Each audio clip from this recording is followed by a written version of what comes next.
Sige, pagsamahin niyo yung dalawa na yan. Ayo! Tumayo ka na, halika na.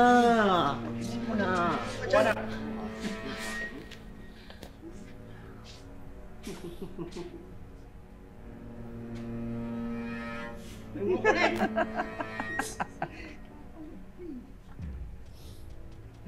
Oras na makawala lang ako dito.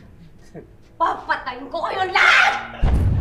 Kung makakalabas ka pa dito! Calvin, ano? Ano plan natin dito? Ha? Hanapin niyo muna yung nanay ni Elias. Dalhin niyo siya dito sa akin. Papupuntahin natin si Elias dito sa mansyon. At papatayin ko yung nanay niya sa harap niya. Maliwanag? Liwanag! Tara na! Iwanan niyo na yan. Bye-bye! Ano nga? Bye-bye. Isa ka pa.